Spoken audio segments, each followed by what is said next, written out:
दिल्ली का 1984 का दंगा हमने अपनी आंखों से देखा है, अपनी आंखों से देखा है। जस्टिस सिस्टम की जिसकी आप बात कर रहे हैं उनकी जी। देवी की आंखों पर से पट्टी हटा दी गई। ये गर्दन काट दिया जाता था, ये गर्दन काट दिया जाता था। एक सरकार को जान लेने का हक है या नहीं, अफवाह के नाम पे उनको दोषी ठहराया जाता है। कैपिटल पनिशमेंट नहीं होना चाहिए, कैपिटल पनिशमेंट नहीं होना चाहिए। लोगों को सड़क के बीच में लटकाया जाता था। आप अंडर ट्रायल में ही आपकी 10-15 साल तो वैसे ही निकल जाता है। कुचले हुए दलित का किरदार भी निभाया।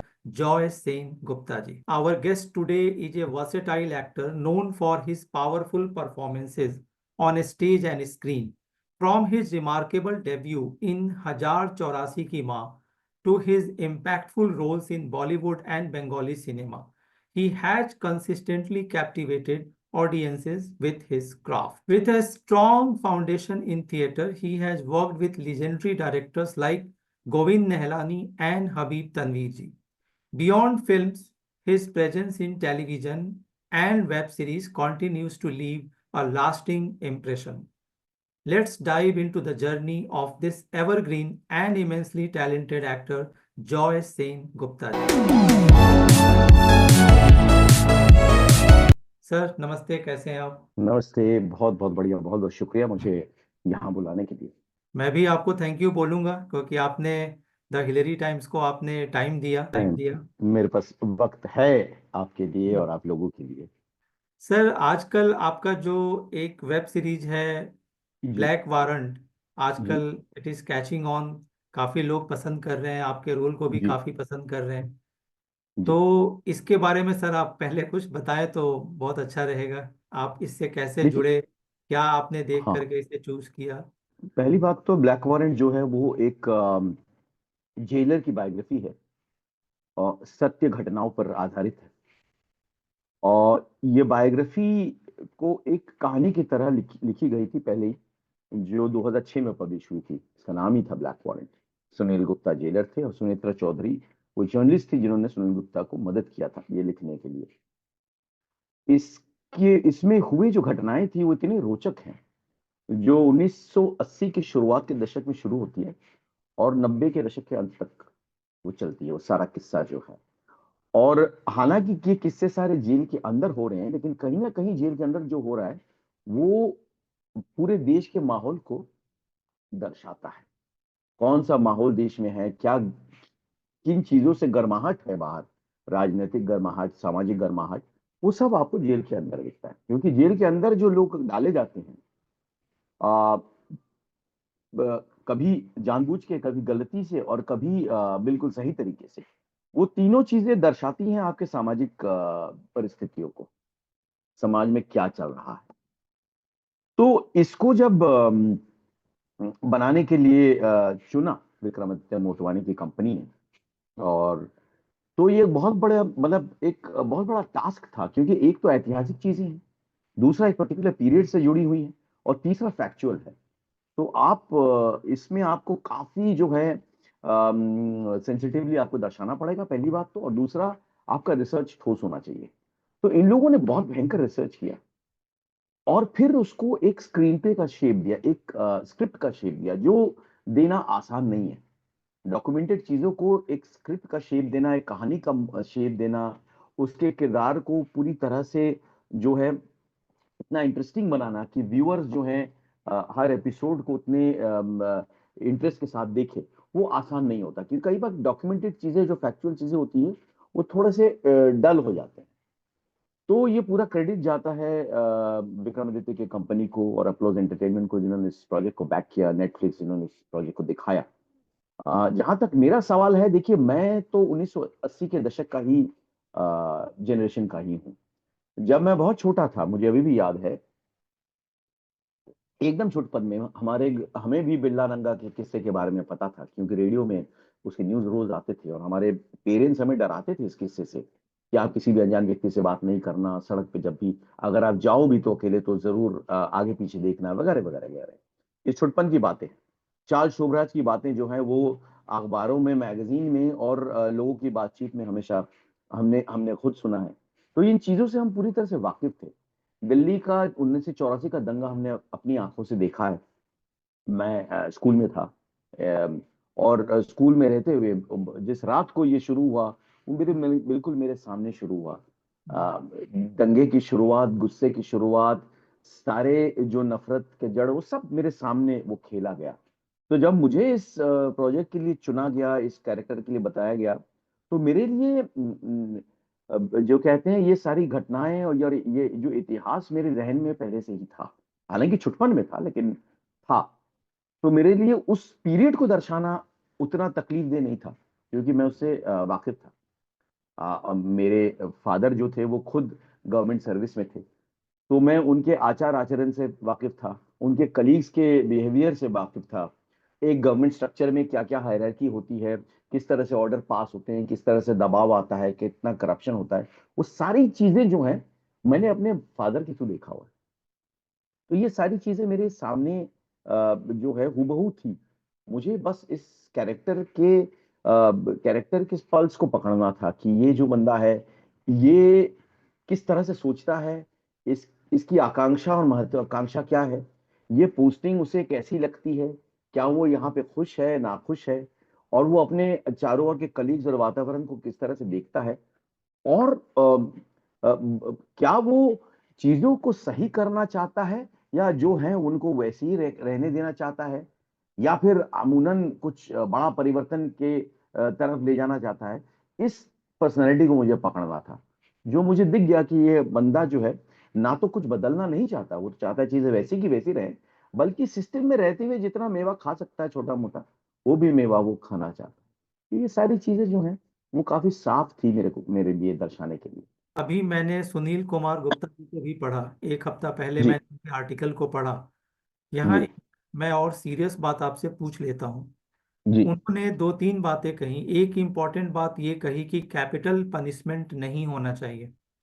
दूसरी बिल्कुल। बात, हाँ, दूसरी बात जिसके बारे में आजकल पूरे वर्ल्ड में आजकल इस बात को लेकर के काफी दिनों से चल रही है ये चर्चा जो है, क्या स्टेट को, एक सरकार को जान लेने का हक है या नहीं, ये बात जो है काफी दिनों से चल रही है। अगर किसी ने कोई किसी की जान ली है, किसी भी तरह से जान ली है, तो उसका पनिशमेंट क्या होना चाहिए? जान लेने के बदले में जान लेना, अगर इधर जान लेना गलत है तो उधर जान लेना भी शायद गलत ही होगा। और क्या एक स्टेट, एक सरकार, एक व्यवस्था किसी की जान ले सकता है? पनिशमेंट कई तरह के होते हैं, पनिशमेंट के दो मायने होते हैं। एक होता है कि जो किया है उसका भुगतान वो भरे, दूसरा होता है कि वो भुगतान ना सिर्फ भरे बल्कि एक बेहतर इंसान बन के निकले, ताकि समाज की बेहतरी हो। आ, आ, तीसरा जो इसका एंगल है कि क्या किसी की जान लेने से क्राइम, या क्राइम समाज से मिट जाता है? ये एक बहुत बड़ा सवाल है। अगर आप देखेंगे कि मध्य युग से इस तरह के पनिशमेंट जो है खुलेआम दिए जाते थे। लोगों को सड़क के बीच में लटकाया जाता था। किसी कुछ कुछ समाज में पत्थर मार के जनता पत्थर मार के लोगों को मारती थी। कुछ समाज में गर्दन काट दिया जाता था। लेकिन उससे कभी भी समाज से जो है क्राइम अमूनन तो गायब नहीं हो गया, बल्कि मगर क्राइम जहां पे। हाँ। The same time stringent punishment की भी बात आ रही है। लोग ये भी कह रहे हैं कि अगर हम इस तरीके से एन आई फॉर एन आई, ठीक है, वो सही नहीं है, मगर स्ट्रिंजेंट पनिशमेंट की तो बात हो रही है ना कि भाई वो ऐसे। तो लाइफ इम्प्रिजनमेंट तो अगर आप किसी को एक तरह से जिंदगी के बहुत बड़े हिस्से के लिए आप किसी को चार दीवारी के अंदर बंद कर देते हैं, तो आप उसकी जिंदगी वैसी छीन लेते हैं। उसके बाद जिंदगी तो रहती नहीं है। उसका कोई परिवार नहीं होता, उसका कोई दो भाई बिरादरी नहीं होती, उसकी जिंदगी में कोई प्रेम नहीं होता है, उसकी जिंदगी में कोई काम, करियर, अम्बिशन नहीं होता है, उसकी जिंदगी में कुछ नहीं होता है सिवाय इसके कि वो कठोर परिश्रम करता रहे, जिसका कोई उसको फल नहीं मिलने वाला। वो चार दीवारी के अंदर रहेगा, हो सकता है उसी के अंदर मर जाए, या हो सकता है उससे बाहर निकले तो एक ऐसा इंसान बन के निकले जो या तो पूरी तरह से खत्म हो चुका है, या एक नई जागरूकता के साथ आया है कि मैं अब समाज में जाके सेवा करूंगा। आप अगर स्टैटिस्टिक्स देखें, तो जिन देशों में सबसे ज्यादा क्राइम कम है, जो है आपके स्कैंडिनेवियन देश, नॉर्डिक देश, Holland, Denmark, Norway, Finland, Sweden वगैरह वगैरह, यहां पे क्राइम बहुत कम है। यहां पे कैपिटल पनिशमेंट नहीं है। यहां पे समाज में सुधार किया गया है। यहां पे बहुत सारी चीजों की परमिशन है। हमारे बहुत समाज में बहुत लीगल और इलीगल का बहुत ज्यादा मोटे मोटे लाइन खींचे गए हैं। इन समाज में ऐसे लाइंस नहीं खींचे गए हैं कि ये करोगे तो ये क्राइम है, ये करोगे तो ये क्राइम नहीं, ऐसा कुछ नहीं है। वहां पे बहुत सारी चीजें परमिसिव है। आप कई सारी चीजें कर सकते हैं, कई सारी चीजें का लुत्फ उठा सकते हैं, तो उसको क्राइम नहीं माना जाता, इलीगल नहीं माना जाता है। और चूंकि सबके लिए एक यूनिवर्सल इनकम तैयार किया गया है कि सबको नौकरी दी जाएगी, जिसके पास नौकरी नहीं है उसको सरकार या समाज की तरफ से एक तरह से पेमेंट दिया जाएगा, जिससे आप अपनी जिंदगी के बेसिक चीजों की को सुधार सकते हैं। वहां पे सबके लिए हेल्थ फैसिलिटी है फ्री, वहां पे सबके लिए शिक्षा है फ्री, वहां पे सबके रहने के लिए आवास है, और जिसके पास आवास नहीं है उसको सरकारी आवास दिया जाता है। यानी कि शिक्षा, स्वास्थ्य, आवास, नौकरी, अगर नौकरी नहीं मिली है तो उसके बदले में इनकम। और समाज में आपको बाहर ही नहीं देखा जाता है, आपको इंक्लूसिव, आपको एक समाज में प्रतिष्ठा दी जाती है। तो आप ऑटोमेटिकली आपके अंदर जो वो भावनाएं हैं, ईर्ष्या, जलन, रोष, कुछ पाने की इच्छा, कुछ छीनने की इच्छा, वो सारी चीजें धीरे धीरे धीरे खत्म हो जाती है। हाँ, जो साइकोटिक आदमी है, जो साइकोलॉजिकली एक क्रिमिनल है, जो क्राइम से आनंद उठाता है, उसकी बात अलग है। एक्सेप्शन। लेकिन बाकी जो समाज में विषमताएं अगर आप धीरे धीरे खत्म कर दें तो आपका क्राइम का दायरा भी धीरे धीरे खत्म हो जाएगा। तो इसीलिए हॉलैंड में जेल बंद होते जा रहे हैं, वहां जेल कम है, क्योंकि जेल में रखने के लिए प्रिजनर ही नहीं है। तो आप क्या वो करेंगे। स्वीडन वगैरह में अगर आप देखें, वहां प्रोस्टिट्यूशन लीगल है, वो एक प्रोफेशनल काम के तौर पे माना जाता है। तो उसको चूंकि वो लीगल है, तो उसके इर्द गिर्द कोई इलीगल काम नहीं होता है। उन सबको हेल्थ बेनिफिट मिलता है, उन सबके पास एम्प्लॉयमेंट कार्ड है, वो टैक्स देते हैं, वो सारी चीजें लीगल ही होती है। वहां पे जो मरिजुआना या कैनबी बोलते हैं जिसको, वो स्मोक करना कहीं वहां पे लीगल है, वो एक मेडिकल तौर पे उसको देखा जाता है। तो जब बहुत सारी चीजें आपकी लीगल होती हैं तो आप उसको चोरी छुपे नहीं करेंगे, या कोई क्रिमिनल उसको चोरी छुपे नहीं बेचेगा, उससे कमाने की कोशिश नहीं करेगा चोरी छिपे। तो क्राइम का बहुत सारा हिस्सा खत्म हो एक जाएगा। और और बात। समाज को अगर आप इंक्लूसिव बनाएंगे ना, सबके लिए जगह है समाज में, हम्म। तो फिर वो जो खींचातानी होती है ना समाज में, हम्म। जो सामाजिक खींचातानी होती है, तेरा मेरा, वो लोग हम लोग, वो भी धीरे धीरे खत्म हो जाता है। हम्म। तो उसका जो क्राइम है वो भी बहुत हद तक कम हो जाता है, जिसको हम हेट क्राइम कहते सर, एक और बात सुनील गुप्ता जी अपने आर्टिकल में लिखते हैं, हैं। जी जिस चोरी छिपे ही बात होती है, खुलकर बात नहीं होती। वो जी कहते जी हैं कि अगर आपके पास पैसा नहीं है और आप जी तिहाड़ या किसी और जेल में हैं, तो आप अंडर जी ट्रायल में ही आपकी 10-15 साल तो वैसे ही निकल जाता है। जी जी जेलों जी की हमारे कैपेसिटी। हमारे जी। देश में ये एक सबसे बड़ा प्रॉब्लम ये है जस्टिस सिस्टम में, कि अगर आप जेल में जाएंगे तो आपको 90% लोग अंडर ट्रायल मिलेंगे। 90% लोगों को सजा नहीं मिला है, उनका केस प्रूव नहीं हुआ है, कुछ प्रमाण नहीं है कोर्ट के सामने, उनके खिलाफ कोई वर्डिक्ट नहीं दिया गया है, वो बस जेल में सड़ते रहते हैं, सड़ते रहते हैं, सड़ते रहते हैं, और इंतजार करते हैं कि कब उनका केस कोर्ट में जाएगा, कब कोर्ट ये केस उसको धीरे अच्छे से दाखिला होगा, उसको ठीक से लड़ा जाएगा, और उनको जो है इंसाफ मिलेगा। इसमें सड़ते सड़ते उनकी जिंदगी के 15 साल निकल जाते हैं। कितने लोग हैं जिनको गलत अफवाह फैला के, अफवाह के नाम पे उनको दोषी ठहराया जाता है, उनको उठाया जाता है केस बंद करने के लिए, और फिर उसको अंदर डाल दिया जाता है बिना किसी सबूत प्रमाण इकट्ठा किए, केस को बस बंद कर देते हैं। ऐसे अव्वल चीज है, आप रैंडम लोगों को उठाते हैं ये कहकर कि इन्होंने ही किया है, और फिर आप डाल देते हैं उनको, और वो डले रहते हैं, क्योंकि उनके पास कोई प्रतिष्ठा नहीं है सामाजिक, क्योंकि उनके पास कोई आर्थिक प्रतिष्ठा नहीं है, कुछ नहीं है, तो वो केस को उस तरह से लड़ भी नहीं सकते, उनके उस तरह के कनेक्शंस भी नहीं है बाहर जो दबाव डाले कि ये। और अब तो हम ये भी देख रहे हैं कि लोग जिनके पास स्टेटस है सोशल, उनमें से भी बहुत सारे लोग, अगर आप किसी एक कौम में पैदा होते हैं या किसी एक तबके में पैदा होते हैं, तो आपकी कोई सुनवाई नहीं होती, आप अंदर झूठे केस पे 5 साल बिता देंगे, और उसके बाद आपको बेल मिलेगा ये कहकर कि हाँ बेल दे दो, क्योंकि केस तो अभी तक रजिस्टर ही नहीं हुआ है, चार्जशीट तो फाइल ही नहीं हुआ है। तो बिना चार्जशीट के अगर अच्छे खासे समाज के अच्छे खासे पढ़े लिखे लोग जेल में 5-5 साल सड़ सकते हैं, तो आप सोचिए जो निचले तबके के लोग हैं, जो गरीब हैं, मजलूम हैं, जो इत्तेफाकन जो आप जिसे आप बैकवर्ड कास्ट कहते हैं के लोग हैं, या किसी माइनॉरिटी कम्युनिटी के लोग हैं, तो वो जो भी गरीब हैं, तो उनकी तो कोई भाई नहीं। मतलब सुनवाई वैसे भी नहीं है। तो हम्म। ये जो 90% लोग सड़ रहे हैं, ये आप ही का समाज है ना। तो हमारा जस्टिस सिस्टम तो वैसे भी मुझे लगता है काफी हद तक अंधा है। आपको 11-12 साल बाद जस्टिस मिलती है। हम्म। इतने लोग हैं जो अंदर सड़ रहे हैं झूठे इल्जाम में, और 11 साल बाद उनको निकालते हैं, जब वो टूट चुके हैं, बूढ़े हो चुके हैं, दांत पैर सब खत्म हो चुका है, और वहां से बाहर निकलते हैं। अब उनके पास जिंदगी जीने के लिए या जिंदगी से कोई अपेक्षा रहती ही नहीं। खैर, हमारे लिए एक सुकून की बात यह है कि जस्टिस सिस्टम की जिसकी आप बात कर रहे हैं, उनकी जी देवी की आंखों पर से पट्टी हटा दी गई है, तो जी शायद अब दिखे। सर, आमतौर पर जो वेब सीरीज है, सीरियल्स हैं, मूवीज हैं, जी बड़ा जी अच्छा डायलॉग भी है कि ये एंटरटेनमेंट के लिए बनाया जाता है। तो जी आपकी आपकी टीम ने, जो आप लोग इसमें आपने पार्टिसिपेट किया, रोल जी किया, प्रेजेंट किया, जी आप लोगों ने जी वाकई सीरियस क्वेश्चंस उठाए थे, सही तस्वीर दिखाने की कोशिश की थी, या जैसे चार्ल्स सोबराज के कैरेक्टर को जिस तरीके से ग्लैमराइज जी किया गया है, तो जी एंटरटेनमेंट जी देने की कोशिश की गई है?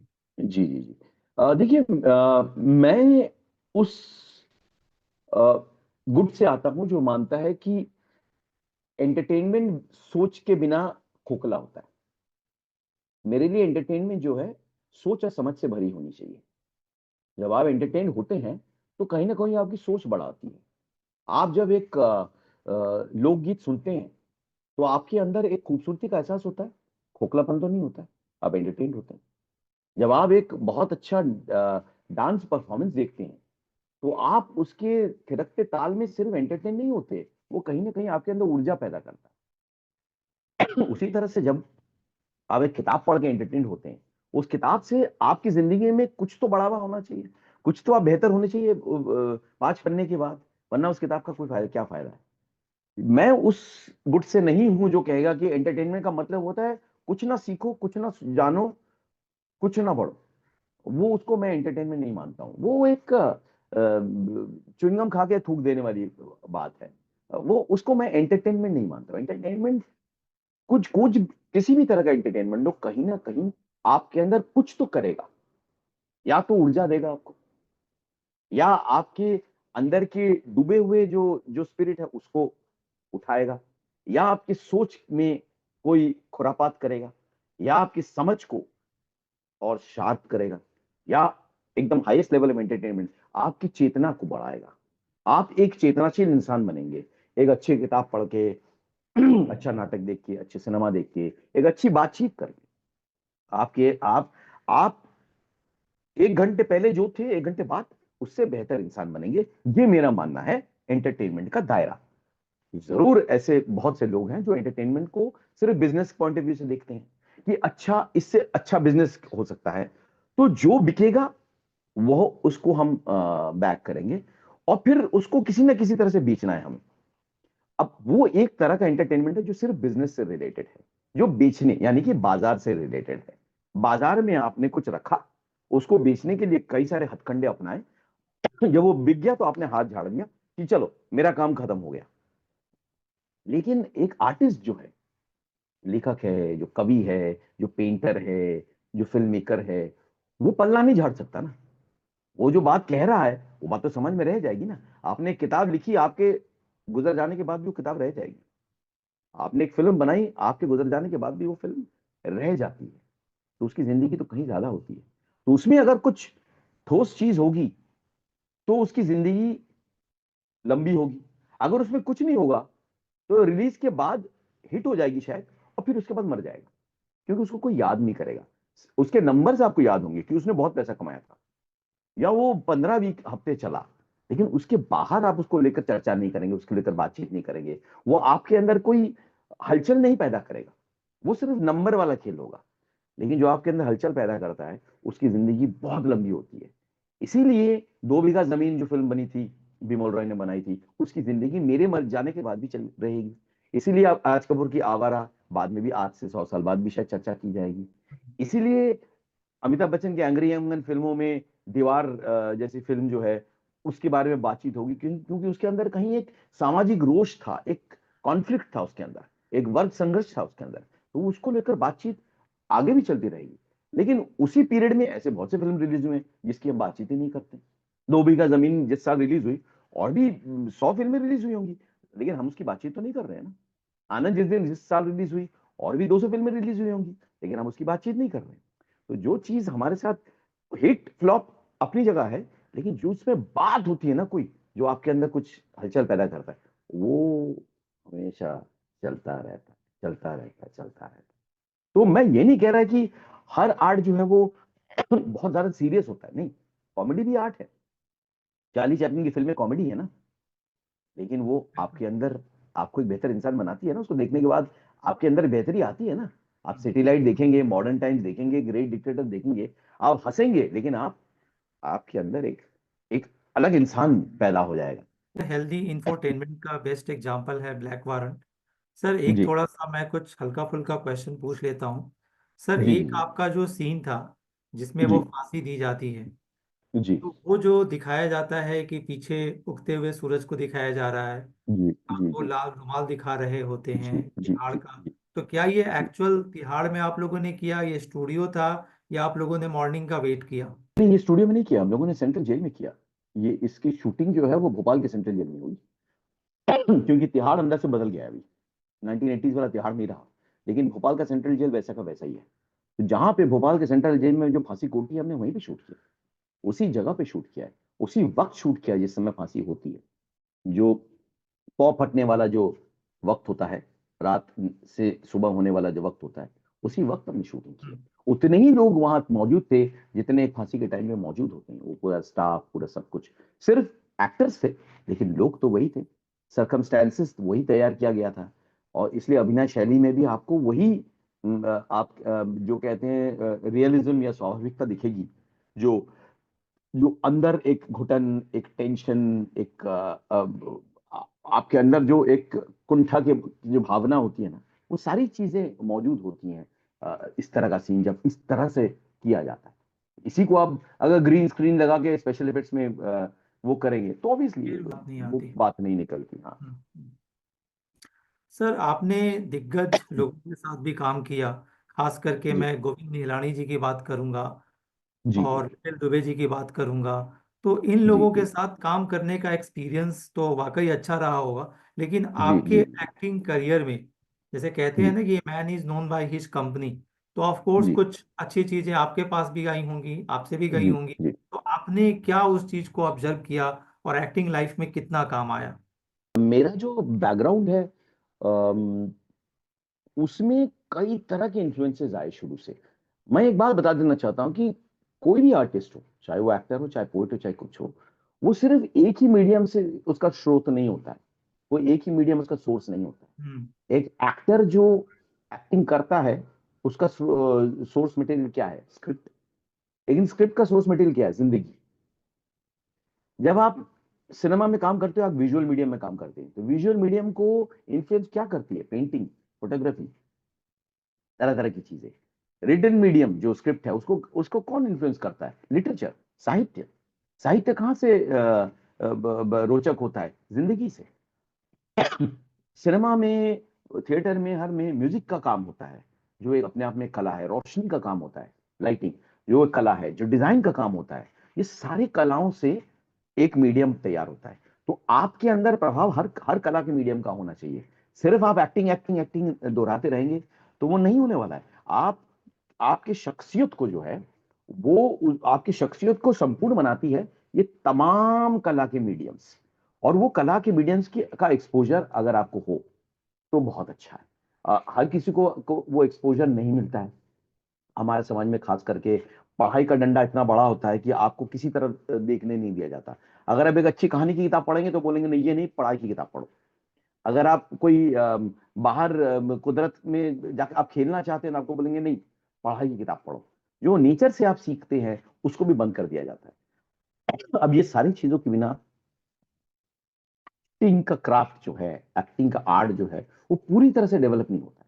आप बाहरी तरीके से जरूर डेवलप कर सकते हैं, एक डील डोल बना सकते हैं आप, खूबसूरती आप ग्रूम कर सकते हैं अपने आप को, और कैमरा एंगल और लाइटिंग से आपको अच्छा प्रेजेंट किया जा सकता है, ग्लैमर दिखाया जा सकता है। लेकिन अंदर जो आपका जो आपके अंदर का जो आर्टिस्ट है, आर्ट है, वो उसका सोर्स तो बहुत सारी चीजें हैं। तो बचपन से मेरे घर में तो बहुत सोर्सेस थे। मेरी माता जी जो है सेमी क्लासिकल सिंगर है, वो रविंद्र संगीत की बहुत बड़ी उपासक हैं, तो वो सोर्स बचपन से मेरे पास था। मेरे फादर जो है साहित्य के बहुत बड़े भक्त हैं, वो साहित्य से ही में ही डूबे रहते थे। हालांकि सरकारी मुलाजिम थे, लेकिन साहित्य में ही डूबे रहते थे। तो उन्होंने मुझे लिटरेचर से मेरा संबंध मेरे 4 साल की उम्र से उन्होंने करवाया, और क्लासिक्स के साथ। तो मैं बचपन से क्लासिक्स पढ़ते हुए बड़ा हुआ। सिनेमा से मेरा ताल्लुक बचपन से शुरू हुआ। बहुत छोटपन में मैं फादर के साथ फिल्म्स देखने जाया करता था। जो फिल्में उन्होंने बचपन में देखी थी, मुझे वो सारी फिल्में दिखाई, चाहे वो माइथोलॉजिकल हो, चाहे एंटरटेनमेंट हो, चाहे एपिक हो, चाहे कुछ हो। सारी फिल्में उन्होंने मुझे दिखाई बचपन से। तो एक सिनेमा के मीडियम के प्रति रिस्पेक्ट भी मेरा बचपन से शुरू हुआ। और नाटक का जो जोश है, वो भी मुझे बचपन में लगा, क्योंकि मैं बहुत ही क्या कहूँ, बहुत ही शर्मीला लड़का था। बहुत ज्यादा इंट्रोवर्ट और शर्मीला लड़का था। तो मैं खुल नहीं पाता था पब्लिक लाइफ में। लेकिन कहीं ना कहीं मुझे जब पहली बार किसी ने नाटक में डाला, एकदम किंडरगार्टन या क्लास 1 से पहले, तो मेरे अंदर पता नहीं कुछ ऐसी मेरा अंदर कुछ खुल गया, और मैं अपने आप को व्यक्त करने लग गया उस किरदार में। तो वो चस्का भी मुझे बहुत बचपन में लग गया। उसके बाद मेरी जिंदगी में एक के बाद एक लोग आते गए, जिन्होंने मेरा प्रोत्साहन बढ़ाया, चाहे वो मेरे टीचर्स हो, चाहे पेरेंट्स हो, या आगे चलकर जो मुझे एक्टिंग में, थिएटर में जो गुरु मिलने लगे कॉलेज टाइम से। बहुत बढ़िया, क्योंकि मैं दिल्ली में बड़ा हुआ। दिल्ली में नेशनल स्कूल ऑफ ड्रामा है, दिल्ली में श्री राम रेपेट्री है, दिल्ली में बेहतरीन नाटक खेले जाते थे। दिल्ली में, दिल्ली गालिब का शहर है, दिल्ली में लिटरेचर की भरमार है। वहां पे बड़े बड़े आर्टिस्ट दिग्गज रहते हैं। तो वो सारा इन्फ्लुएंस मुझे मिला। तो मैं कॉलेज में था, तो मैं एनएसडी में नाटक देखने जाता था। वहाँ इरफान साहब तब एनएसडी में थे, जो मैं उनको देखने जाता था, इरफान साहब के। मैंने वहां पे इरफान जी को नाटक में देखा है, सेकंड ईयर में, थर्ड ईयर में, रेपेट्री में। अब क्या क्या नाटक, वर्ल्ड क्लासिक्स। वहां से पढ़ने का शौक भी, मेरा नाटक पढ़ने का शौक भी लगा। कॉलेज में हमको जो डायरेक्ट करने आते थे, वो दिल्ली के प्रोफेशनल ग्रुप चलाने वाले लोग थे, संभव करके वहाँ थिएटर ग्रुप था, वहां से आते थे हमको। कॉलेज से निकलने के बाद मैंने अपना थिएटर ग्रुप बनाया, एक्ट 1, जहाँ पे मनोज वाजपेयी, वो मेरे कलीग, एक तरह से कलीग ही कह सकते हैं मनोज वाजपेयी, हम साथ में वर्कशॉप लेते थे। आशीष विद्यार्थी, पीयूष मिश्रा, ये सब इस ग्रुप में आए। मैंने वहाँ नुक्कड़ नाटक करना शुरू किया, जहाँ मेरी मुलाकात सफदर हाशमी से हुई, उनका इन्फ्लुएंस मुझ पर आया। हबीब साहब से सीखा, M K रायना से सीखा। आ, आगे चलकर मैं ज्यादा सीखना चाहता था, तो मैंने इब्राहिम अल काजी के institute, living theatre academy join किया। इब्राहिम अल काजी, आप जानते हैं कि नेशनल स्कूल ऑफ ड्रामा के बिल्कुल। फाउंडर डायरेक्टर थे। उन्होंने इतने सारे आर्टिस्ट को तैयार किया है। तो उनके साथ मैं 3 साल मैंने पढ़ाई की। तो मेरा बेस जो है ना, वो एक तरह से कलात्मक बेस मेरा तैयार हुआ। थिएटर अभिनय तो था ही, लेकिन साथ में बाकी कलाओं का भी एक बेस तैयार हुआ, जिसके ऊपर फिर जाके आप अपनी अपने तरीके का इमारत बनाते हैं। हर कोई तो हर तरह की इमारत नहीं चाहता, वो अपने तरह की इमारत बनाते हैं। तो मेरी इमारत कुछ अलग तरह की। एक क्वेश्चन आपसे पूछने के लिए काफी लोगों ने मुझे कहा जी कि आपने, क्योंकि आमतौर पर जो फिल्म इंडस्ट्री के लोग होते हैं उनका जी। जी खाना पीना लाइफ स्टाइल बहुत हेक्टिक भी जी होता है और कुछ अलग जी हटके होता है। तो जी ऐसे जी माहौल में रहने के बाद भी जी आपने ये जो अपने आप को मेंटेन किया हुआ है जी और जी बहुत जी। एंटाइसिंग पर्सनालिटी है, इसका कुछ राज बताइए ताकि कॉमन मैन इसको अडॉप्ट कर सके। मेरा मानना है कि आपके पास 3 चीज है जो कुदरत ने दिया है। एक तो आपका स्वास्थ्य, फिजिकल। एक आपका मानसिक जो है सोच। और एक आपका स्पिरिट जो आपके अंदर है। ये 3 चीज होता है। आपका शरीर जो है, उसके लिए आपको वर्जिश करना जरूरी है, ये मेरा मानना है। चाहे वर्जिश किसी भी किस्म का हो। आप कुछ नहीं करना चाहते तो आप सीढ़ी से ऊपर नीचे जाते हैं, वो भी एक वर्जिश है। आप घर में योगा करते हैं, वो भी एक वर्जिश है। आप खुले आसमान में छत पे जाकर अ, अपने तरीके का वर्जिश करते हैं, वो भी एक वर्जिश है। लेकिन वर्जिश करना बहुत जरूरी होता है शरीर के लिए। दूसरा है मानसिक, मानस जो होता है।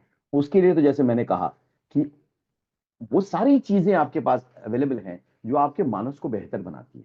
किताबें, सिनेमा, थिएटर, पेंटिंग, और कुछ नहीं तो खिड़की से कुदरत को देखिए, आपका मानस अपने आप बेहतर हो जाएगा। और तीसरा है आपके अंदर का स्पिरिट, जिसको आध्यात्म कहते हैं। स्पिरिट को हमेशा जिंदा रखना पड़ता है। स्पिरिट मुरझा जाए ना तो आप भी मुरझा जाए। तो स्पिरिट को जिंदा रखने के लिए आपके अंदर, अंग्रेजी में शब्द है क्यूरियोसिटी, खोज आपके अंदर हमेशा जारी रहनी चाहिए। खोज हमेशा, हर वक्त आप इंटरेस्टेड होनी चाहिए जानने के लिए क्या हो रहा है, क्या हो रहा है, क्यों हो रहा है, कैसे हो रहा है। उसको अगर खोजेंगे तो आपके आपके अभिनय में भी वो दिखेगा, वो खोज आपके जिंदगी में भी दिखेगा, और एक समाज के नागरिक के रूप में भी वो दिखेगा कि आपका खोज कभी खत्म नहीं हुआ। आप कभी ये मत कहिए कि मैं सब जानता हूं, बस हो गया बंद, मुझे कुछ नहीं जानना, बस हो गया बंद, मुझे कुछ नहीं देखना, जो भी हो रहा है होने दो। नहीं, आपका खोज जो है वो अगर चलता रहेगा तो आपके अंदर वो चुलबुलापन, आपके अंदर वो डायनामिज्म जिसे आप कहते हैं, वो हमेशा रहेगा। ये बिल्कुल ठीक है, मगर लोगों की दिलचस्पी जो है वो आप में ज्यादा है, क्योंकि जी लोग ये इच्छा रहती है कि भाई जो जी जी सेलिब्रिटी जी। एक्ट्रेस हैं उनकी वो तो छोटी मैं तो ये छोटी। करता हूँ, मैं तो आप ये क्या करता करें? हूँ, मैं हफ्ते में कम से कम 4 बार वर्जिश करता हूँ, कम से कम। मैं बहुत खाता हूँ, मैं खाने का शौकीन हूँ। अब ये भी मुझे कहीं ना कहीं मुझे एक खुशी देती है, क्योंकि मैं खाने का इतना बड़ा शौकीन हूँ। मैं जिस भी शहर में, जिस भी गांव में जाता हूँ, वहां का जो विभिन्नता है, वहां वहां की जो खासियत है, उसको मैं सिर्फ चखूंगा नहीं, उसके मजे लूंगा मैं। और ये मेरे खोज के अंदर भी आता है ना, कि मैं अगर, समझ लीजिए, मैं मिर्जापुर जाता हूँ तो शूटिंग के लिए, मिर्जापुर में शूटिंग हो रही है फिल्म की, मैं वहां मिर्जापुर में हूँ। लेकिन मैं सिर्फ वो शूटिंग के स्पॉट में नहीं रहता हूँ, मैं मिर्जापुर पूरा टटोलता हूँ। मिर्जापुर का घाट, मिर्जापुर में नौका सेवन, मिर्जापुर की क्या कहते हैं, मलाई, मिर्जापुर का खाना, मिर्जापुर के रिक्शा, मिर्जापुर के इतिहास, वो सारी चीजों को मैं ले लेता हूँ। तो 7 दिन अगर मैं वो शूटिंग करता हूँ तो 7 दिन मिर्जापुर की खासियत मेरे अंदर आ जाती है। तो कहीं ना कहीं मैं ऑब्वियसली बेहतर बन के आता हूं वहां से, खुशी खुशी आता हूं, फ्रस्ट्रेटेड होके नहीं आता हूं। वर्जिश जो है, मैंने आपको बताया, मैं हफ्ते में 3-4 दिन मैं एक्सरसाइज करता ही करता हूँ। वैसे अगर मैं अपने घर पे हूं तो खाने पीने का एक डिसिप्लिन रहता है। जब मैं बाहर रहता हूं उतना डिसिप्लिन नहीं रहता है, लेकिन एक कैलकुलेशन मेरे दिमाग में रहता है कि ये चीजें मुझे बिल्कुल नहीं छूना है, ये चीजें मुझे अच्छी लगती है, इनसे मैं दूर नहीं रह सकता, लेकिन नाप तोल के। और ये चीजें, इनके बिना मेरी जिंदगी चल नहीं सकती, तो उनको तो मैं अपनी जिंदगी से दूर नहीं करूंगा। ये खाने का वो है। और जहां तक दिमाग का है, मैं रोज कुछ नया करता हूँ, रोज। लोग फोन पे लगे रहते हैं अपने रील्स और वो देखने, मैं सुबह सुबह उठ के मूवी हॉल चले जाता हूँ, सुबह 9 बजे का भी शो देखने के लिए। कोई एक रोचक पिक्चर रिलीज हो, चाहे वो तमिल में हो, चाहे मलयालम में हो, चाहे रशियन में हो, चाहे इंग्लिश में हो, चाहे किसी बंगाली में हो, अगर वो इंटरेस्टिंग चीज है वो मैं पता कर लेता हूँ, और सुबह 9 बजे का भी शो हो तो मैं चले जाता हूँ देखने के लिए। रात के 10 बजे भी, मेरे घर से 30 किलोमीटर दूर भी, अगर कोई ऐसा इवेंट हो रहा हो जो कहीं ना कहीं म्यूजिक से जुड़ा हो, एकेडमिक्स से जुड़ा हो, किसी न किसी कल्चर से जुड़ा हुआ हो, मैं उसको एंजॉय करने के लिए 30 किलोमीटर दूर भी मैं चले जाऊंगा। बाकी लोग कहेंगे कौन जाएगा इतनी दूर, अरे बाप रे, अभी गाड़ी कौन निकालेगा। मैं पब्लिक ट्रांसपोर्ट में चले जाऊंगा, मैं पैदल चले जाऊंगा, लेकिन मैं जाऊंगा जरूर, क्योंकि मुझे मालूम है कि अगर ये चीज मैंने नहीं देखा आज, ये चीज मैंने एंजॉय नहीं किया आज, शायद मैं कल ना कर पाऊं। क्योंकि इंसान की जिंदगी का कोई भरोसा नहीं है। तो मैं मोमेंट टू मोमेंट जीता हूं, मुहूर्त में जीता हूं। आज के दिन को आज के दिन की तरह मैं जीऊंगा। मैं कल परसों कुछ पोस्टपोन नहीं करता हूं कि परसों देख लूंगा, उस दिन नहीं, नहीं, जो देखना है आज ही देखना है, जो करना है आज ही करना है। कल परसों का मैं कोई भरोसा नहीं रखता। डिसिप्लिन, पंक्चुअलिटी की आपने बात की। सर, ब्लैक हम्म। वॉर में हमने देखा आपका वजन थोड़ा सा ज्यादा था, यहाँ हम्म। हम देख रहे हैं थोड़े दुबले पतले से, तो ये ट्रांसफॉर्मेशन कैसे पॉसिबल हुआ? देखिए, एक उम्र के बाद तो थोड़ा मुश्किल हो जाता है। जब आप यंग होते हैं तो आपका मेटाबॉलिज्म ऐसा रहता है कि आप बहुत जल्दी लूज और गेन कर सकते हैं। मैंने 15 साल पहले, मैंने 15-20 साल पहले मैंने गांधी का किरदार निभाया था एक नाटक में। उसके लिए मैंने 4 महीने में कुछ 17 केजी मैंने घटा लिया था। वो हो जाता है, वो आपका एक प्रोसेस होता है। आप थोड़े बहुत फास्टिंग भी कर लेते हैं, आप अपने खाने में से कुछ चीजें निकाल देते हैं, आप अपने एक्सरसाइज का तरीका बदल देते हैं, तो आपका हल्का फुल्का शिफ्ट तो होता ही रहेगा। फेस थोड़ा सा दब जाएगा या निकल जाएगा, बॉडी थोड़ी श्रिंक हो जाएगी या बाहर आ जाएगी। तो मेरा स्ट्रक्चर तो एवरेज स्ट्रक्चर है, जिसमें मैं थोड़ा सा गेन भी कर सकता हूँ, थोड़ा सा घटा भी सकता हूँ। तो ये अभी तक तो मेरे कंट्रोल में है, आगे का पता नहीं। पर आपने इतना कुछ किया, बहुत सारे रोल्स किए और जी। बहुत सारे जॉनर्स मीडियम्स आपने आपने किए। Sir the question is that what is one role or genre you have not explored yet but would love to do? देखिए, मैंने थिएटर में सब कुछ निभा लिया है। मतलब फ्रैंकली सब मुश्किल से मुश्किल किरदार मैंने निभाया है। मैंने गांधी का किरदार निभाया, मैंने दलित एक कुचले हुए दलित का किरदार भी निभाया है। मैंने एक एक नाटक में 12-12 किरदार निभाए हैं। तो अलग अलग किरदार करना एक नाटक में, वो कला भी मैंने निभाया है। सिनेमा में जो मेरी रुचि थी, जिस तरह का सिनेमा मैं करना चाहता था, वो शुरुआत में ही मेरे साथ हो गया 1084 की मास से। क्योंकि मुझे, जैसे मैंने कहा, मैं साहित्य से जुड़ा हुआ हूँ, मुझे सामाजिक और राजनीतिक सोच विचार से जुड़ा हुआ हूँ। तो उस तरह की फिल्म से तो मेरी करियर शुरू हुई। टीवी भी मैं एक जमाने में बहुत करता था, एक जमाने में बहुत अच्छी, और उस समय अच्छी टीवी करता था, मैं अच्छे अच्छे किरदार किया करता था। मैं वॉइसिंग का काम करता हूँ। वॉइसिंग में मतलब अ, लगभग हर महीने मैं कोई ना कोई इंटरेस्टिंग वॉइसिंग का काम करता बॉलीवुड हूँ, मूवीज फिल्मों में में। भी आपकी आवाज देखते हैं। जी, वेब सीरीज में। मैं Hindi to English, English to Hindi, Tamil to Hindi English, ये चीजें करता रहता हूँ। ऑडियो बुक्स करता हूँ। मैं रेडियो प्लेस किया है, मैंने बीबीसी के लिए मैंने रेडियो प्लेस किया है, 4-5 चैनल 4, इंग्लैंड के चैनल 4 के लिए मैंने अच्छे अच्छे रेडियो प्लेस किया है। मैं पढ़ाता भी हूँ। मैंने कई सारे इंस्टीट्यूशंस में अलग अलग विधियों में क्लासेस ली हैं, कल्चर पे, थिएटर पे, तमाम आर्ट अप्रिसिएशन के ऊपर, अभिनय के ऊपर भी लिया है। तो एक तरह से देखा जाए तो ये सारी चीजें मैंने की है। लेकिन हर मीडियम में थोड़ी बहुत उपलब्धि तो बाकी रहती है। आप सिनेमा में हमेशा, मैं जैसे मैंने बाहर भी काम किया है, मैंने स्वीडन में काम किया, जर्मनी में काम किया है, यूके में काम किया है, यूएस में भी काम किया है। लेकिन एक आकांक्षा तो रहती है कि आप जिन डायरेक्टर्स को सराहते हैं वर्ल्ड सिनेमा में, कभी उनके साथ मौका मिले कि वो एक काम करें जो हमारे एशियन कल्चर को लेकर हो, और उसमें आपको काम करने का मौका मिल जाए, हिस्सेदारी मिल जाए, तो क्या कहना। ये हमेशा दिल में रहता है। बचपन में हम लोग कॉलेज में रहते हुए मजाक करते थे कि किस दिन हमारी फिल्म ऑस्कर में जाएगी, और नॉमिनेट, हम एज एन एक्टर नॉमिनेटेड होंगे, और ऑस्कर स्पीच हम, नकली ऑस्कर स्पीच हम कॉलेज के कैंटीन में तैयार करते थे। तो वो एक छुपी हुई जो आपकी भावना होती है, ये हाँ, कभी ना कभी तो ये मौका आएगा कि कोई एक दिग्गज डायरेक्टर इंडिया पे में कोई ग्लोबल इंटरनेशनल फिल्म बना रहा होगा, और उसमें हमें बेहतरीन काम मिलेगा, और हम जाएंगे दुनिया के सबसे बड़े अवार्ड शो में, और वहां पे जाके हमें एक मौका मिलेगा कि स्टेज पे जाके हम अपनी बात को रखें। तो ये कुछ बड़े ही लफेबाज वाले सपने हैं जो कॉलेज टाइम में देखा करते थे। लेकिन कहीं ना कहीं तो वो अंदर भावना छुपी रहती है कि वो चीजें तो पूरी तरह से जो है पाई नहीं है हम लोगों एक आखिरी सवाल, आपने इतने ने। सारे कंट्रीज के नाम लिए, एक वो जी। गाना है ना, ईस्ट और waste India is the best, तो जी। आपने तो एक्सप्लोर किया है, घूमा है, आंखों से देखा है, तो आप ये बताइए कि इसमें कितनी सच्चाई है, और साथ में ये भी बता दीजिए कि फोर्थ कमिंग डेज में व्यूवर्स जी, आपको किस तरीके के रोल्स में देखेंगे? मेरा ये मानना है कि भारतवर्ष, हिंदुस्तान इस पृथ्वी के लिए एक मिसाल है, या बन सकता है।